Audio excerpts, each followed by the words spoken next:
एक वक्त था जब हमारे देश को सपेरों का देश कहा जाता था, लेकिन आज सब कुछ बदल चुका है। आज हम चांद पर पहुंच चुके हैं और सूरज की तैयारी कर रहे हैं। आज जब बड़े बड़े देशों को स्पेस में जाना होता है तो वो हमारे देश का ही दरवाजा खटखटाते हैं, क्योंकि भारत से बेहतरीन तरीके से कोई भी देश सैटेलाइट भेज ही नहीं पा रहा। इसका एग्जाम्पल आप कुछ समय पहले देख चुके होंगे जब रसिया का लूनर मिशन फेल हुआ था।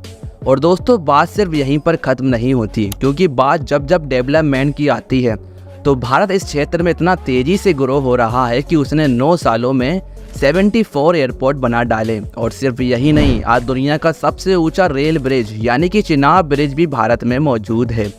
इसके अलावा 10,000 फीट से भी ज़्यादा की ऊंचाई पर मौजूद दुनिया की सबसे लंबी टनल यानी कि अटल टनल भी आज भारत में मौजूद है। मेरे दोस्तों, भारत सिर्फ यहीं पर भी नहीं रुका और उसने दुनिया की सबसे ऊंची मोटरेबल रोड भी बना डाली। इसके अलावा असम के डिब्रूगढ़ को अरुणाचल प्रदेश के पासी घाट से जोड़ने वाला एशिया का दूसरा सबसे बड़ा रेल रोड ब्रिज भी आज भारत में मौजूद है। इसके अलावा भारत में खेल को बढ़ावा देने के लिए दुनिया का सबसे बड़ा स्टेडियम यानी कि नरेंद्र मोदी स्टेडियम भी आज भारत में मौजूद है। पर दोस्तों, ये सब कुछ भी नहीं है, क्योंकि भारत को 2047 तक एक विकसित देश बनाने के लिए 4 आई पर फोकस किया जा रहा है। इसमें इंफ्रास्ट्रक्चर, इन्वेस्टमेंट, इनोवेशन और इंक्लूसिवनेस शामिल है।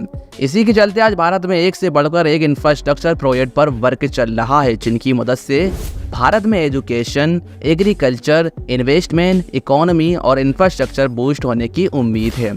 तो आइए जानते हैं भारत के उन 10 मेगा प्रोजेक्ट के बारे में जो भारत को 2047 से पहले एक विकसित देश बनने में मदद करेंगे। पर आगे बढ़ने से पहले आप सभी से एक छोटी सी गुजारिश है कि वीडियो को लाइक करें और लास्ट तक जरूर देखें, जिससे कि ये वीडियो 140 करोड़ भारतवासियों तक पहुंच सके। नंबर 10, चंद्रयान 3। तो सबसे पहले हम बात करेंगे चंद्रयान 3 के बारे में, क्योंकि यही वो मिशन है जिसकी बदौलत दुनिया भर में भारत और इसरो की खूब तारीफ हो रही है, क्योंकि हमारे देश ने अपना नाम इतिहास के पन्नों में लिख दिया है। भारत चांद के दक्षिणी ध्रुव पर सफल लैंडिंग करने वाला दुनिया का पहला देश बन चुका है। जिस पॉइंट पर रोवर ने सफल लैंडिंग की है, अब उसे शिव शक्ति पॉइंट के नाम से जाना जाएगा। बात करें चंद्रयान 3 की, तो चंद्रयान 3 भारत का तीसरा चंद्र मिशन है और चंद्रमा की सतह पर सॉफ्ट लैंडिंग का दूसरा प्रयास है। इस मिशन के तहत चंद्रयान 3 ने 14 जुलाई 2023 को दोपहर 2:35 पर श्रीहरिकोटा के सतीश धवन अंतरिक्ष केंद्र से उड़ान भरी थी। इसमें एक स्वदेशी लैंडर मॉड्यूल, प्रोपल्सन मॉड्यूल और एक रोवर शामिल है, जिसका उद्देश्य अंतर्ग्रही मिशन के लिए आवश्यक नई टेक्नोलॉजी को विकसित और प्रदर्शित करना है। इस प्रोजेक्ट के तहत 23 अगस्त शाम 6 बजे लैंडर ने सॉफ्ट लैंडिंग की थी, जिसके बाद रोवर ने आसपास की तस्वीरें भेजना शुरू कर दी हैं और अब चांद के दक्षिणी ध्रुव पर मौजूद मिट्टी की जांच और मिट्टी के ऊपरी और नीचे के हिस्से के तापमान की जांच भी चल रही है। Number 9, solar wind park Khavda. दोस्तों, प्रधानमंत्री नरेंद्र मोदी जी ने साल 2030 तक 450 गीगावाट बिजली उत्पादन करने का टारगेट रखा है और इसी टारगेट के तहत गुजरात के कच्छ जिले में 30 गीगावाट का हाइब्रिड पार्क बनाया जा रहा है, जो बिजली उत्पन्न करने की कुल लागत को कम करने में खास भूमिका निभाएगा। ये पार्क गुजरात के कच्छ जिले के खावड़ा में एक अंडर कंस्ट्रक्शन पार्क है, जिसे साल 2026 तक कंप्लीट करने का प्लान है। इस पार्क से 1 लाख जॉब्स और 1 लाख करोड़ से ज्यादा का इन्वेस्टमेंट आने का अनुमान है। ये पार्क साल 2024 तक 15 गीगावाट की एनर्जी जनरेट करेगा। इसमें विंड पार्क गतिविधियों के लिए एक विशेष क्षेत्र होगा। साथ ही उच्च स्तर वाले ट्रांसमिशन कॉरिडोर भी स्थापित किए जाएंगे। ये अपनी तरह का पहला नवीकरणीय ऊर्जा पार्क होगा, जिसमें अलग अलग प्रकार के नवीकरणीय ऊर्जा स्रोतों को विशेष क्षेत्र प्रदान किया जाएगा। Number 8, Mumbai Ahmedabad bullet train. Bharat का पहला बुलेट ट्रेन प्रोजेक्ट, जिसके तहत भारत की आर्थिक राजधानी मुंबई से अहमदाबाद के बीच हाई स्पीड ट्रेन चलाई जाएगी। इस पूरे प्रोजेक्ट को NHSRCL यानी कि national high speed rail corporation limited execute कर रही है। मुंबई अहमदाबाद बुलेट ट्रेन के लिए बुनियादी ढांचे का निर्माण तेज गति से किया जा रहा है और रेल मंत्रालय का टारगेट है कि गुजरात राज्य में सूरत और बिलीमोरा के बीच देश की पहली बुलेट ट्रेन को 2026 में चलाया जा सके। भारत की यह पहली बुलेट ट्रेन अहमदाबाद और मुंबई शहरों के बीच हाई स्पीड रेल कॉरिडोर पर 320 किलोमीटर प्रति घंटे की रफ्तार से चलेगी। इस कॉरिडोर में बुलेट ट्रेन 508 किलोमीटर की दूरी कवर करेगी, जिसमें गुजरात के 8 स्टेशन वापी, बिलीमोरा, सूरत, भरूच, बड़ोदरा, आनंद नाडियाड, अहमदाबाद और साबरमती स्टेशन आते हैं। और महाराष्ट्र के 4 स्टेशन मुंबई बीकेसी, ठाणे, विरार और बोईसर स्टेशन भी इस रूट में शामिल है। जहां पहले इस दूरी को तय करने में 6 घंटे लगते थे, वहीं इस प्रोजेक्ट के कंप्लीट हो जाने से ये सफ़र सिर्फ 3 घंटे में पूरा हो सकेगा। फिलहाल जापान इंटरनेशनल कॉरपोरेशन एजेंसी इस परियोजना की लागत का 81% खर्च उठा रही है, यानी कि 1.1 लाख करोड़ रुपए। अब बात करें इसके लेटेस्ट अपडेट की, तो अभी वलसाड जिले में औरंगा नदी के ऊपर बन रहे ब्रिज का कंस्ट्रक्शन कंप्लीट हो चुका है और 80 किलोमीटर वाइडक्ट भी कंप्लीट है। आपको बता दें ये पूरा प्रोजेक्ट 27 पैकेज में डिवाइड है और इसका पहला ट्रायल गुजरात वाले सेक्शन में 2026 में किया जाना है, जबकि 2027 तक इसे पूरी तरह से आम जनता के लिए खोल दिया जाएगा। Number 7, Kolkata Bangkok highway. इस तरह भारत में रोड्स का जाल बढ़ता जा रहा है और आज भी भारत में नए नए हाईवे और एक्सप्रेस वे पर वर्क जारी है। लेकिन दोस्तों, क्या आप ये जानते हैं कि भारत में एक ऐसे हाईवे पर वर्क चल रहा है जो कंप्लीट होने के बाद भारत की कनेक्टिविटी दूसरे देशों से मजबूत करने वाला है। इस हाईवे का नाम है कोलकाता बैंकॉक हाईवे।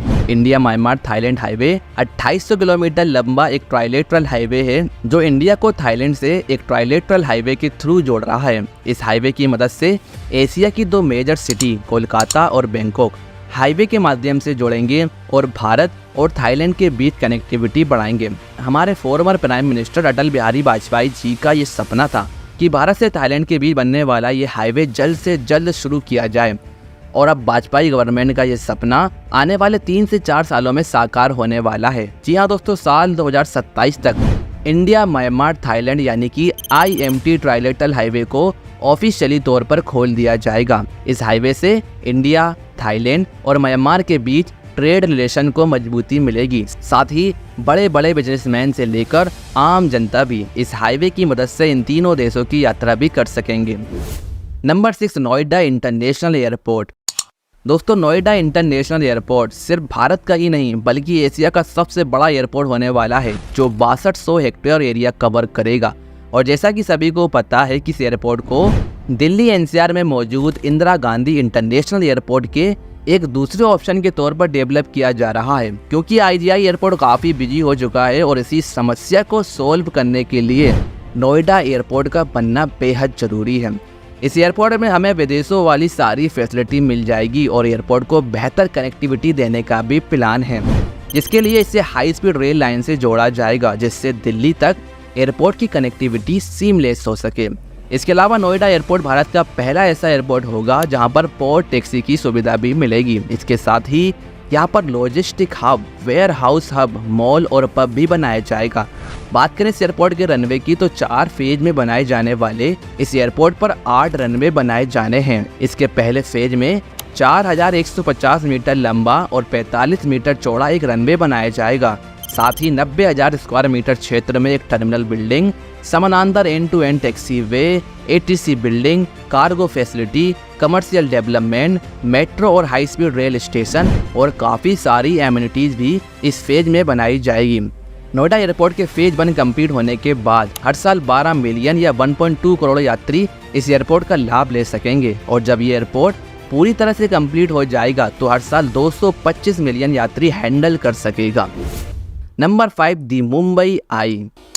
दी लंदन आई की तरह भारत के राज्य महाराष्ट्र में दी मुंबई आई के नाम से एक ऑब्जर्वेशन व्हील प्रोजेक्ट पर वर्क चल रहा है। दी मुंबई आई दुनिया के सबसे ऊंचे फेरिस व्हील में से एक होगा। ये observation wheel Atal Setu eastern water front Mumbai में कई एकड़ लैंड में बनाया जाएगा। ये 192 मीटर ऊंचा और 150 मीटर से ज़्यादा डायमीटर वाला ऑब्जर्वेशन व्हील होगा। इस प्रोजेक्ट को P3 मोड में डेवलप किया जाएगा जिसके लिए 2000 करोड़ से ज़्यादा का इन्वेस्टमेंट बताया जा रहा है। इस प्रोजेक्ट के कंप्लीट हो जाने से मुंबई महाराष्ट्र में टूरिज्म और भी ज़्यादा बूस्ट हो सकेगा। Number 4, Amritsar Delhi Kolkata industrial corridor. दोस्तों, अमृतसर दिल्ली कोलकाता इंडस्ट्रियल कॉरिडोर भारत में एक प्लान और अपकमिंग इंडस्ट्रियल कॉरिडोर है। ये कॉरिडोर अमृतसर, दिल्ली और कोलकाता शहरों को जोड़ेगा। इस प्रोजेक्ट का टारगेट एक ऐसा इंडस्ट्रियल जोन डेवलप करना है जो भारत के 7 राज्यों और हर राज्यों के 20 शहरों तक फैला हो। इसका उद्देश्य कॉरिडोर का रूट बनाने वाले राज्यों में इंडस्ट्री और इंफ्रास्ट्रक्चर को एक्सपेंड करना है। कॉरिडोर की खास बात यह है कि इस कॉरिडोर के अंदर भारत की लगभग 40% आबादी रहती है, जिसमें दुनिया की सबसे घनी आबादी में से एक भी शामिल है। और यही वो कारण है कि इस जोन में इंडस्ट्री और जॉब्स में ग्रोथ करने की ज़रूरत है। और इसी को देखते हुए तत्कालीन वाणिज्य और उद्योग मंत्री पीयूष गोयल जी ने इसके पहले फेज के लिए 5,749 करोड़ रुपए प्रपोज किए हैं। Number 3, Vande Bharat express. पूरी तरह से भारत में निर्मित होने वाली ट्रेन यानी कि वंदे भारत एक्सप्रेस, जिसकी design speed 200 kilometre per hour की रहती है, लेकिन हमारे ट्रेस की कंडीशन को देखते हुए वर्तमान में सिर्फ एक रूट पर इसकी top speed 160 kilometre per hour तक जाती है, जबकि बाकी रूट्स में इसकी जो टॉप स्पीड है वो 130 किलोमीटर पर आवर तक सीमित रखी गई। जहां पिछले साल दिसंबर महीने तक भारत में 7 वंदे भारत एक्सप्रेस ऑपरेशनल हुई थी, वहीं इस साल वंदे भारत एक्सप्रेस की संख्या में वृद्धि हुई है, जो अब बढ़कर इस वीडियो को बनाने तक कुल 25 हो चुकी है। इस साल पीएम मोदी जी ने अभी तक कुल 18 वंदे भारत एक्सप्रेस को हरी झंडी दिखाई है, जबकि जल्द ही 5 अलग अलग रूट पर नई वंदे भारत एक्सप्रेस शुरू की जाएगी। इसमें पहली ट्रेन विजयवाड़ा जंक्शन से लेकर चेन्नई सेंट्रल तक चलाई जाएगी, दूसरी ट्रेन पटना जंक्शन से हावड़ा जंक्शन के बीच, तीसरी काचीगुडा से यशवंतपुर जंक्शन के बीच, चौथी ट्रेन तिरुनेलवेली जंक्शन से चेन्नई एग्मोर के बीच और 5वीं उदयपुर सिटी से जयपुर जंक्शन के बीच चलाई जाएगी। और आगे और भी वंदे भारत एक्सप्रेस प्रपोज्ड हैं। Number 2, made city Haryana. जिस तरह भारत तेजी से ग्रो हो रहा है, उसे देखते हुए भारत में काफ़ी सारी नई नई सिटी प्लान की जा रही हैं, जैसे कि सरकार द्वारा ढोलेरा स्मार्ट सिटी बनाई जा रही है। लेकिन दोस्तों, हरियाणा में जो मेड सिटी बनाई जा रही है, इसे सरकार नहीं बल्कि मुकेश अंबानी की कंपनी रिलायंस द्वारा डेवलप किया जाएगा, यानी कि एक प्राइवेट सिटी होगी जो मॉडर्न इकोनॉमिक टाउनशिप के अंडर आती है। ये रिलायंस इंडस्ट्री लिमिटेड का एक पार्ट है। ये टाउनशिप एक मल्टी यूटिलिटी कॉरिडोर प्रोवाइड करता है और इसमें रेजिडेंशियल फेज भी शामिल है। यहाँ पर आपको recreational park, sports club, complexes, golf courses, multiplexes, police station, bank, डाकघर और सभी तरह की छोटी छोटी सुविधाएं भी मिल जाएंगी। ये ग्रीनफील्ड सिटी हरियाणा के गुरुग्राम के पास झज्जर में बनाई जा रही है, जो 8,000 एकड़ लैंड में डेवलप की जाएगी। Number 1, Aditya L1।